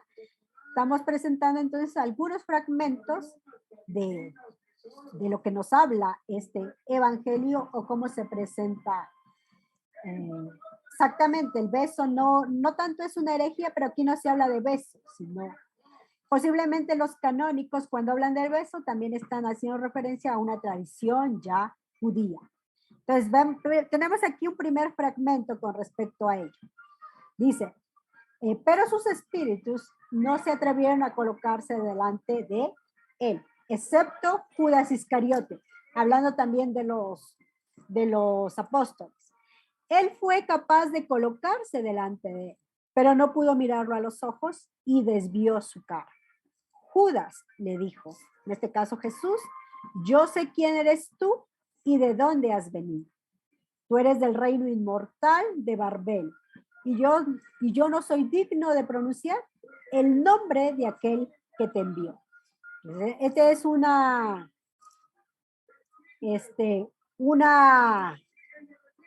fragmento de este diálogo, ¿sí? Judas es el elegido entonces para lo que va a hacer. Con respecto al tema de la traición, Judas habla en privado, Jesús habla en privado con Judas. Sabiendo que Judas reflexionaba sobre algo elevado, Jesús le dijo, mantente alejado de los otros y te explicaré los misterios del reino. Puedes alcanzarlo, pero a costa de gran sufrimiento, porque algún otro te reemplazará para que los 12 puedan volver a cumplir con su Dios. Judas le dijo, ¿cuándo me explicarás estas cosas? ¿Y cuándo llegará el gran día de la luz para la estirpe? Pero cuando dijo eso, Jesús se fue de su lado. Y los últimos fragmentos que están aquí, como ya mencioné, respecto a lo que hace Judas. Jesús le dijo, en verdad te digo, este bautismo, mi nombre, aquí los estudiosos que están haciendo la traducción ponen estas observaciones. ¿Por qué? Porque es un texto que tiene muchos vacíos. Todo lo que se ha restaurado no solamente se ha complementado con lo que los estudiosos han interpretado para que vaya en coherencia con lo que se dice. Entonces, de esta manera se ha tratado de restaurar en su totalidad lo poco que lo que se ha traducido y lo que se ha estudiado. Entonces aquí dice que faltan 9 líneas. O sea, es un fragmento que tiene muchas lagunas. En verdad, yo te digo, Judas, los que ofrecen sacrificios a saclas, que son estos términos gnósticos y que tienen que ver con las divinidades, todo lo que es mal. Y esto es lo que causa la controversia o el rechazo en el sentido. Pero tú lo superarás a todos, porque tú sacrificarás al hombre que me reviste. Ya tu cuerno ha sido levantado, tu ira ha sido encendida, tu estrella ha lucido brillantemente y tu corazón faltan también entonces. Ellos se acercaron a Judas y le dijeron, ¿qué estás haciendo aquí? Tú eres discípulo de Jesús. Judas les respondió como quería y recibió cierta cantidad de dinero y les entregó a Jesús. En otras palabras, en este evangelio se da a entender que Judas no traiciona a Jesús, sino que entrega. Y cuando habla de que tú sacrificarás al hombre que reviste, no está entregando completamente a la persona, sino su imagen. Y todo esto tiene una perspectiva gnóstica. ¿Sí? Es decir, este evangelio es desde una perspectiva gnóstica. Entonces, lo que ha causado esta controversia o lo que ha sido chocante es, otra vez, que Judas o la imagen de Judas se reivindica, se vuelve un héroe, se convierte entonces en ese agente de liberación, en este caso de Jesús, no de Jesús para que se cumpla obviamente la salvación en este contexto gnóstico. Entonces, este evangelio es presentado como ese único discípulo que conoce la verdad, que Jesús le ha revelado la verdad, que Jesús entonces ha mostrado que Él es el elegido para llevar a cabo obviamente este acto de redención.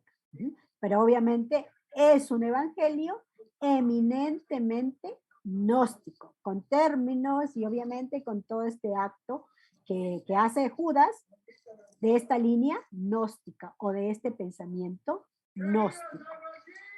Entonces, la pregunta sería como aquí hicieron el comentario, y el relato no es una herejía, ¿por qué lo leemos y por qué lo hemos emparentado, relacionado con el discipulado, con el liderazgo? Me han de decir algunos hermanos o hermanas, esta maestra está media rara, tratando de sacar fundamentos del liderazgo o del ministerio en este evangelio gnóstico ético. Todos los otros evangelios también son gnósticos, ya como les hemos mencionado, son evangelios denominados por los estudiosos como apócrifos, secretos.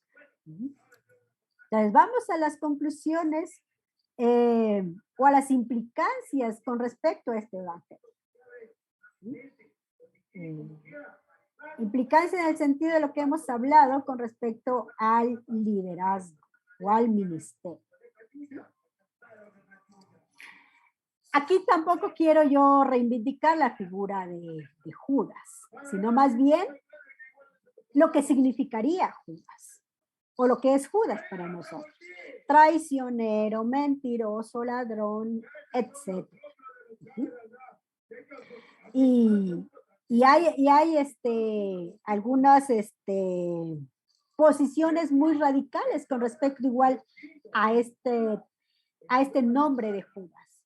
No me recuerdo que leí en algunos autores que hay en algunos contextos donde se prohíbe poner a los hijos el nombre de Judas, por todo lo que significa. Es decir, en la historia de la iglesia, Judas es un personaje que no tiene algunas posiciones o actitudes buenas, por lo que significa o lo que nos enseña, no solamente las interpretaciones de los padres, sino también por la lectura de los evangelios canónicos. En este sentido, entonces, con este evangelio y también con lo que el autor, porque tampoco se habla quién sería el autor de este evangelio, una comunidad gnóstica, pero quién específicamente no se habla, sino que también con este evangelio y también en los evangelios canónicos, o el contenido, o si lo leemos desde esta perspectiva que hemos mencionado, evidencia la realidad del liderazgo. ¿En qué sentido? En que obviamente estamos sirviendo, somos partes de un ministerio, pero a veces tenemos estas actitudes, ¿sí?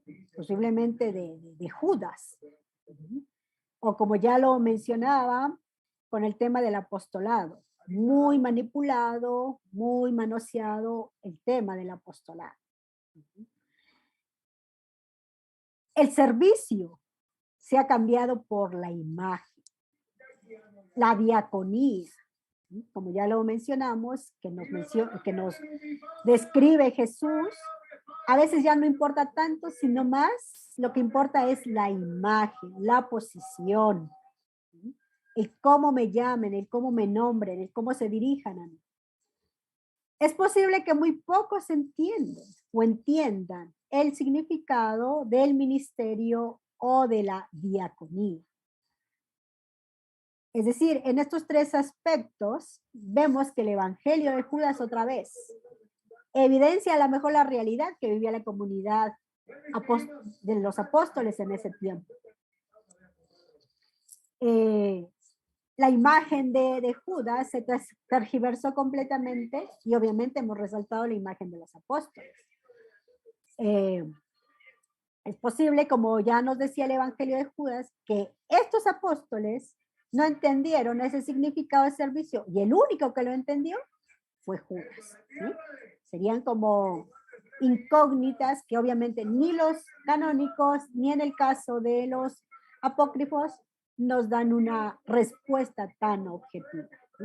Pero sí nos ayudan también a evaluar nuestro ministerio o nuestra diaconía de este tiempo y actual, ¿sí? Así de esta forma, entonces, llegamos a las conclusiones, que otra vez voy a escribirlas aquí. A las conclusiones con respecto al Evangelio. Ya ahorita vamos a darle espacio a las preguntas. Déjenme terminar las conclusiones y ya abrimos el espacio de los comentarios y de las preguntas. Entonces, en primer lugar, el Evangelio nos hace reflexionar. El Evangelio nos hace reflexionar o recapacitar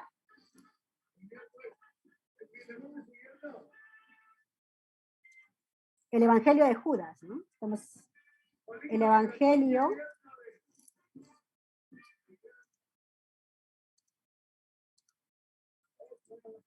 nos hace reflexionar sobre la magnitud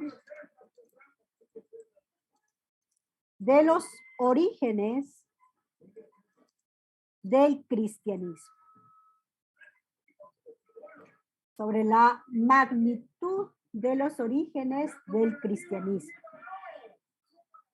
Y es posible que con este evangelio se pueda disminuir, o con esto que está proponiendo este evangelio, disminuir, contribuir a disminuir el antijudaísmo implícito en los evangelios canónicos. Como ya dijimos, todo esto lleva entonces a satanizar, a tener una perspectiva equivocada en la figura de Judas con respecto al judaísmo. Entonces, con este evangelio puede que contribuya a disminuir ese antijudaísmo implícito en los evangelios canónicos. Ese sería un punto importante al conocer, ya al ampliar un poquito más el conocimiento de este evangelio. En segundo lugar, nos permite discutir el papel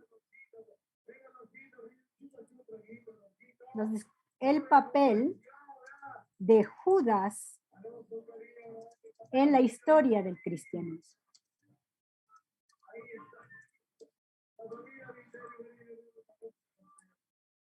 Nos permite discutir el papel de Judas en la historia del cristianismo.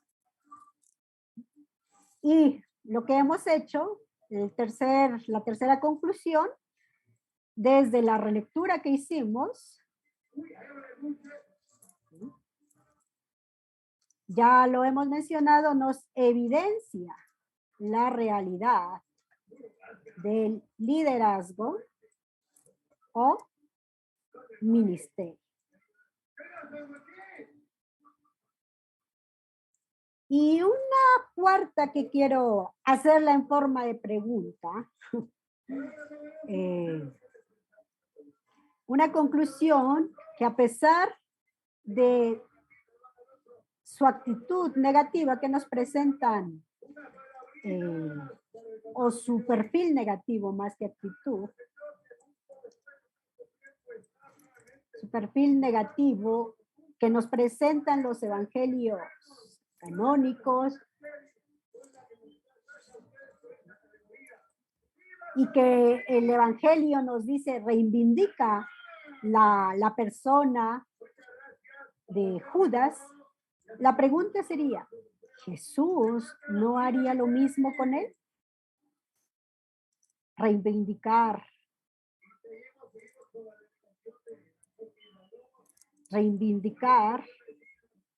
a este personaje, Jesús no haría lo mismo. Entonces, a estas conclusiones llegaríamos con esta integración media rara que hicimos con respecto al Evangelio de Judas y el tema del servicio y el liderazgo. ¿O no haría lo mismo Jesús si cometemos un error y nos arrepentimos, cambiamos, que reivindique nuestra imagen, nuestra persona, nuestro ser, nuestro hacer, Jesús? ¿Por qué no permitir entonces que con este evangelio Judas tiene un nuevo rostro o una nueva imagen? Muy bien, ahora sí, preguntas, comentarios. Elías y después Lorenzo. Edwin también. Sí, ahora sí me escucha. Hola. Sí, sí, la escucho.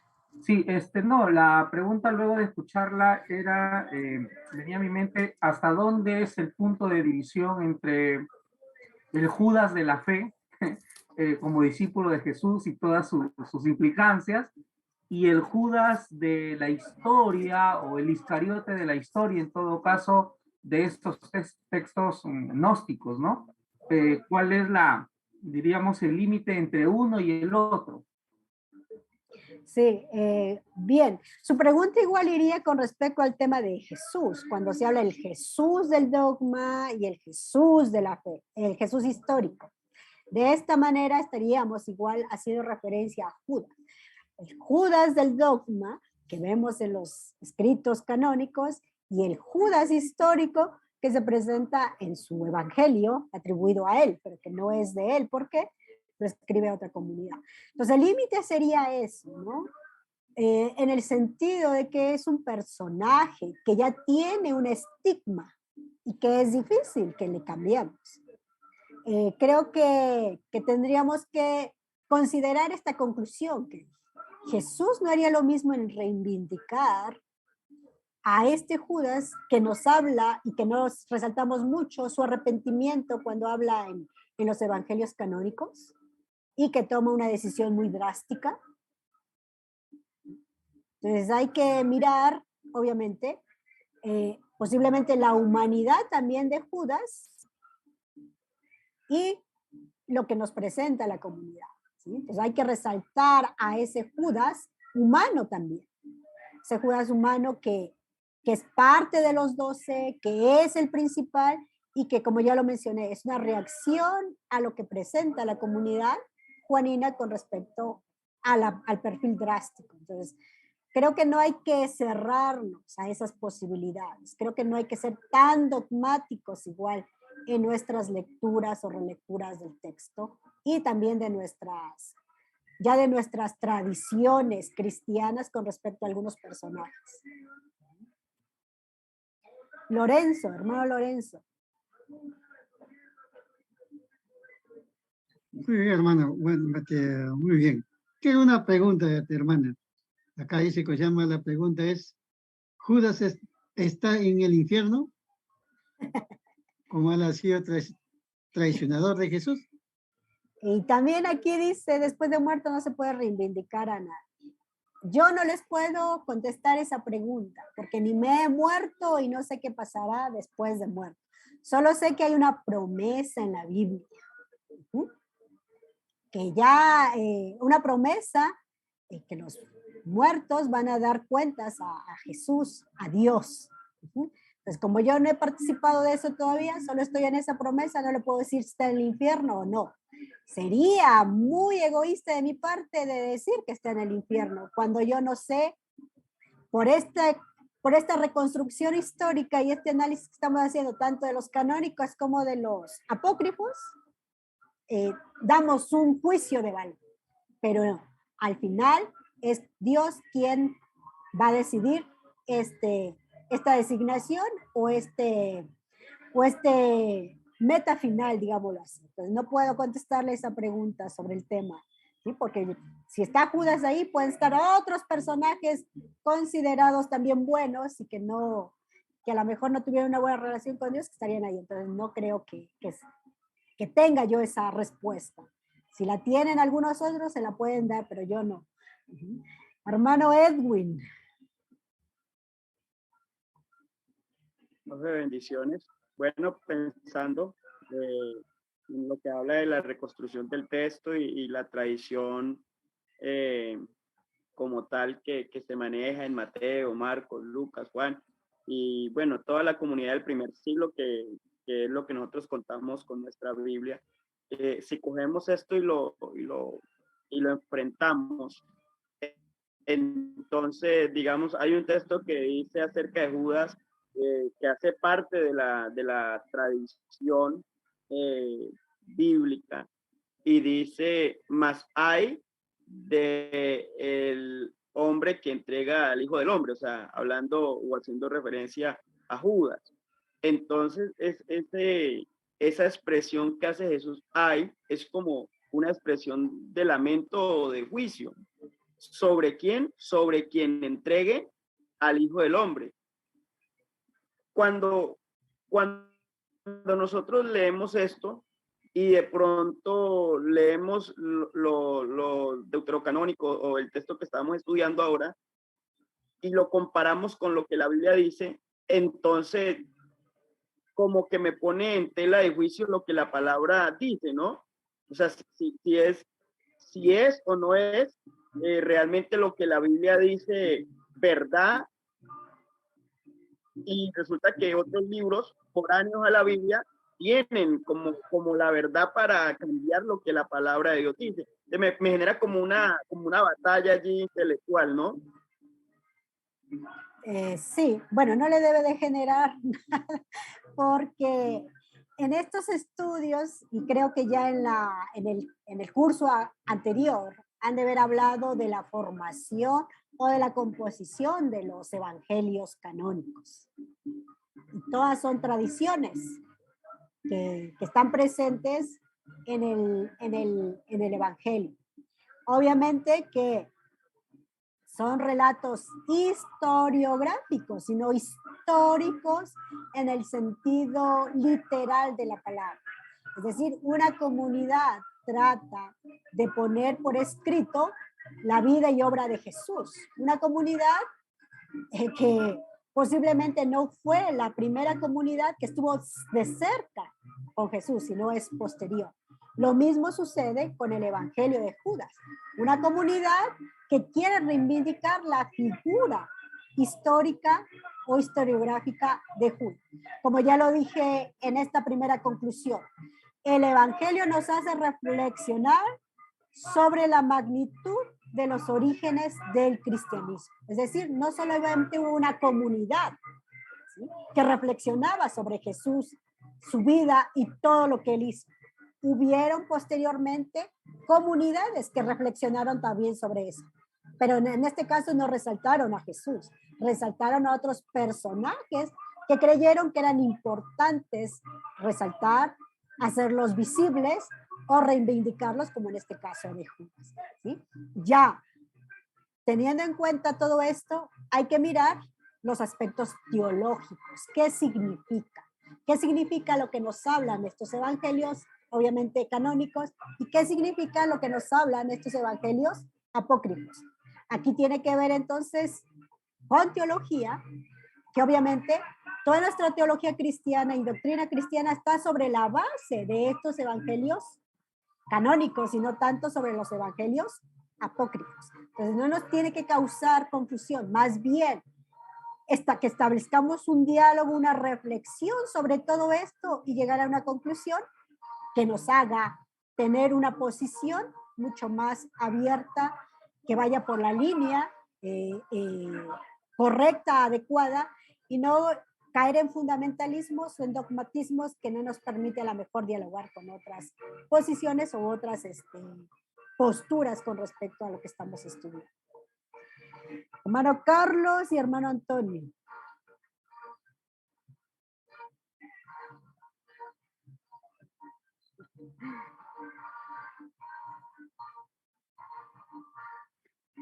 Buenas tardes de nuevo, mi hermana. Gracias por la enseñanza.